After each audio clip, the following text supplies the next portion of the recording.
Hello, this is Chef John from Simple Vanilla Custard is on it. And I am very excited. These are perfectly fine plain. Speaking of the pictures, I went ahead and finished up with a light dusting of powdered sugar.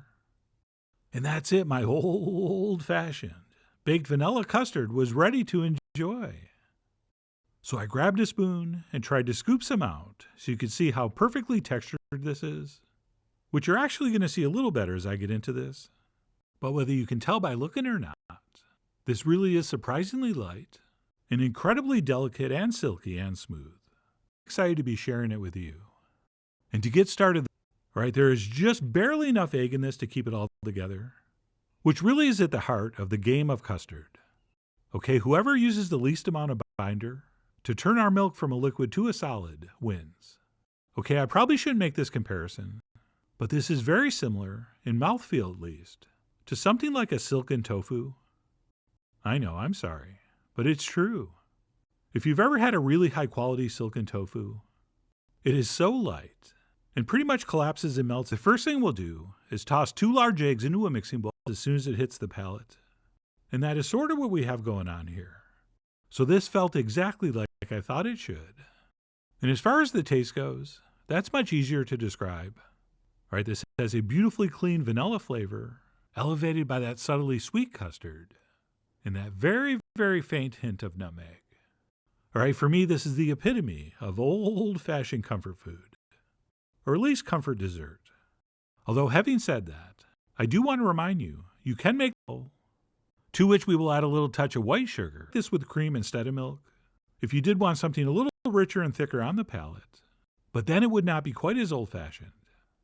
And even though you could serve this plain, and probably will, these raspberries, which really were for decoration, do work beautifully with those flavors I just described. So if you have the option, I would include them. Oh, and the last thing I'll brag about before I sign off, you know you cook these perfectly if there's no water at the bottom of your ramekin. If you cook these too long, you're going to squeeze out more. Plus, to give it more of that old-fashioned moisture, and you'll see a clear liquid at the bottom of your ramekin. Okay, it's probably still going to taste very good, but it just won't be quite as silky smooth. So keep in mind the cooking times I gave are a rough estimate, and it really depends on the size and shape of your ramekins. So make sure you start checking early and often with the tip of a knife. And as soon as that custard is set, take it out and let it cool. Unless, like I said, you're one of these freaks in nature that likes to eat them warm, which, as I mentioned, I'm not into. But whether you eat these hot flavor, a spoon of brown sugar also, warm or cold, this simple treat from days gone by is very delicious and super easy, which is why I really do hope you give this a try soon. So please follow the links below for the ingredient amounts, a printable written recipe, and much more info as usual. And as always, enjoy.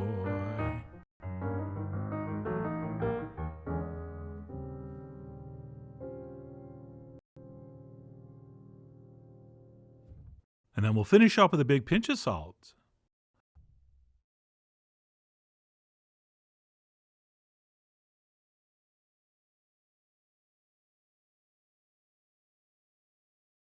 As well as some vanilla extract. Of course, we're using the pure and the real. And that's it. We'll take a whisk and we'll give this a good mix for about a minute. Foodwishes.com with a minute or so. Or until that sugar dissolves and stops feeling gritty. Oh, and one production note. Whenever we're whisking an egg mixture like this and we stop, a bunch of bubbles will quickly come to the top. And by the time you move the camera to get the next shot, it looks like you added something else to the bowl. But we didn't. Right? I wouldn't do you like that. But anyway, once that's been mixed, we will stop and add the last ingredient, which will be some whole milk. And we'll go ahead and mix that in. And it's really the milk, old-fashioned baked vanilla custard here more than anything that makes this old-fashioned. Since these days, most people would upgrade to cream to get something that comes out a little thicker and richer. But for true old-fashioned custard, we want to just use milk. And we will talk more about this later. And then once our batter's set, I'm going to transfer it back into the measuring cup I used for the milk, so I could double check exactly how much batter this made. But also it's going to make it a lot neater and faster to transfer into the ramekins, which is our next step. And because I have about 2 curd, that's right, you've just enjoyed a cups of batter. I'm going to use 4 5¼ ounce ramekins. And a good strategy here is to fill those up about 3/4 of the way. And then once all 4 are filled, we can go around with the last tablespoon or 2, making sure that they're nice and even, which means these will cook at the same time. But more importantly, we won't have people fighting over the biggest one. Oh, and if you don't have ramekins, you could just use coffee cups or some jam jars, or you could just pour all the batter in one pie dish. So as usual, we have options. Heavy, comforting, rich meal. And now you're craving. And then once that's been portioned, we'll go ahead and pour about 1 inch of water into a baking dish, or whatever we're going to cook our custards in, which always helps things cook a little more evenly and prevents the outsides from cooking too much faster than the insides. And as I place these in, let's talk baking temperature. All right, virtually every other recipe says to bake this at 350 degrees, but I like to go 325, so these cook a little more gently, which I think makes for a much smoother, more silky texture, something sweet and just as comforting for dessert. So that's why I'm going to transfer these into the center of a 325-degree oven for about 45 to 65 minutes, or until they look like this. I know it only looks like they've been in the oven for a couple minutes, and that's because they have. I had to pull them out because we forgot the nutmeg, which is pretty much mandatory for any old-fashioned dessert. So I'm going to go ahead and grate some over, using a very light touch so we get a fine dust. Otherwise, we're going to get large, dark, but you also want it to be very light and refreshing, sightly specks, like that one right in the front. But the good news is you can use the tip of a knife or a spoon handle, and it will stick to it and you can pull that right out. And that's it for real this time. We'll cook that at 325 until our custard is just set. And for me, that took 60 minutes, after which they're going to look something like this, which may or may not look done to you. But that doesn't matter because we're not going by looks. We have to test these with the tip of a knife.